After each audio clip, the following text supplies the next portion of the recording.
Everyone, welcome back to MK reasoning hub. उम्मीद करती हूँ आप सबकी प्रिपरेशन बहुत अच्छे से चल रही होगी। सो आज हम डिस्कस कर लेते हैं जो मैंने इन 4 डेज़ में आपको एक आधा क्वेश्चन दिया होगा होमवर्क के लिए। ठीक है, सो उनको देख लेते हैं। आपने सॉल्व किया होगा तो आप एक बार टैली कर लेना अपना आंसर। देखें,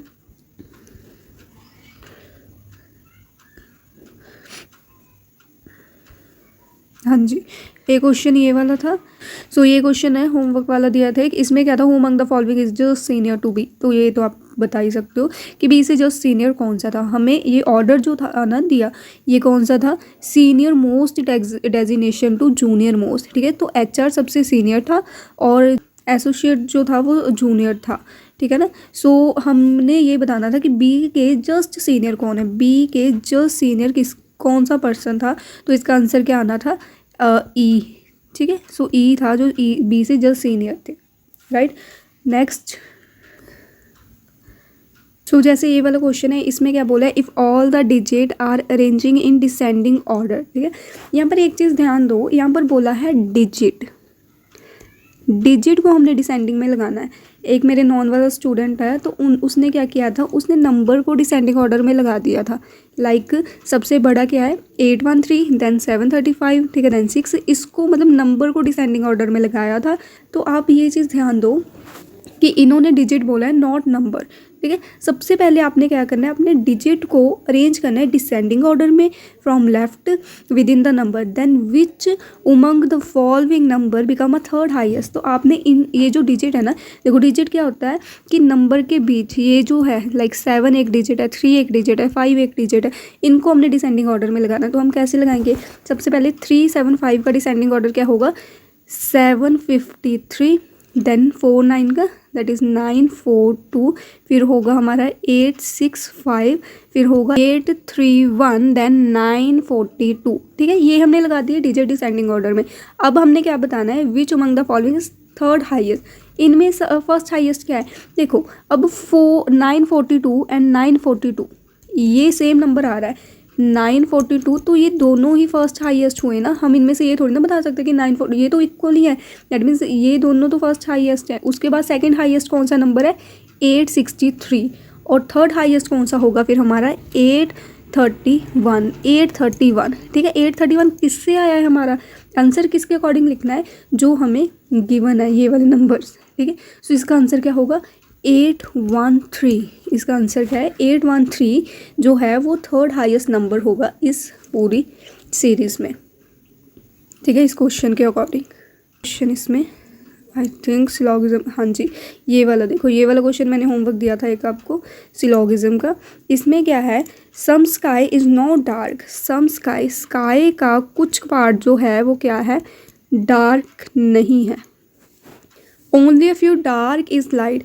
ओनली अ फ्यू डार्क का only a few dark is light. Okay, some light is ice, some light is ice. ठीक है, उन्होंने नेक्स्ट क्या, उन्होंने कंक्लूजन हमसे क्या पूछा है, नो आइस इज डार्क। क्या पूरी की पूरी जो आइस है वो डार्क नहीं है।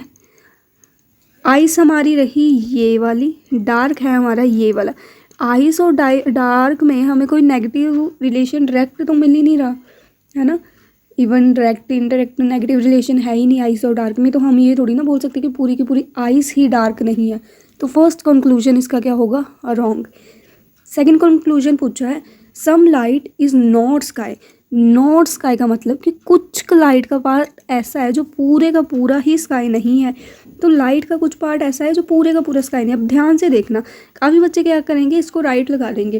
भाई हमें ये पता है कि लाइट और डार्क में ये वाला पोर्शन कॉमन है, दिस वन। ठीक है, ये जो कॉमन पोर्शन है, ये कॉमन पोर्शन कुछ स्काई नहीं होगा। पर यहाँ पूछा है some light is not dark, मतलब लाइट का कुछ पार्ट जो है वो पूरे का पूरा ही डार्क नहीं होगा। तो पूरा लाइट का कुछ पार्ट जो है वो पूरे का पूरा ही स्काई नहीं होगा, है ना। तो हम ये नहीं बोल सकते पूरा स्काई नहीं होगा। हमें ये पता है ये जो सम है ना, तो थोड़ा सा हिस्सा है, ये नहीं है। यहाँ पर स्पेशल बोले ना, some sky is not dark, sky का कुछ पार्ट है, पूरा स्काई नहीं है जो डार्क नहीं है, कुछ पार्ट। सो हम इससे ये नहीं बोल सकते कि some light is not sky. तो ये भी हमारा रॉन्ग होगा कंक्लूजन। तो इसका आंसर क्या आना था, नाइदर कंक्लूजन 1 नॉर 2।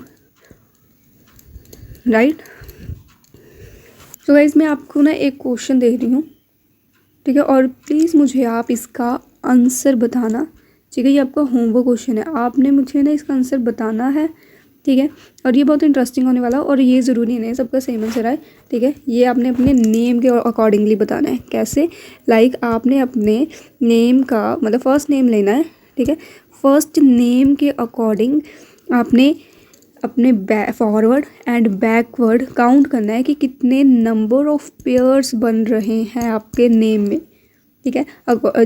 जैसे अल्फ़ाबेटिकली सीरीज़ में बनते हैं ना, ये वाला हमने किया था ना टेंडेंसी, कि इसमें हमने देखा था how many pair of the letter have the same number letter between forward both forward and backward direction in word alphabetically series में। तो आपने अपना नेम लेना है। तो अगर मैं अपनी बात करूँ, मेरा नाम मनीषा है, ठीक है। तो मैंने अपने नेम का both forward and backward check करना है कि इसमें कितने पेयर बन रहे हैं। तो आपने अपने नेम के अकॉर्डिंग चेक करना है, जिसका जो भी नाम है। सरनेम मत काउंट करना, सिर्फ फर्स्ट नेम की बात कर रही हूँ मैं, ठीक है। उससे आपने मुझे अपना नेम, ठीक है, और पेयर बताने हैं लिख के, ठीक है। और मैं चेक करूँगी कि आपने सही इसका आंसर दिया है या नहीं, राइट। नेम और आप लिख देना ब्रैकेट में पेयर कितने बन रहे हैं। तो मैं आप सबका चेक करूँगी जिन्होंने भी बताया होगा, राइट।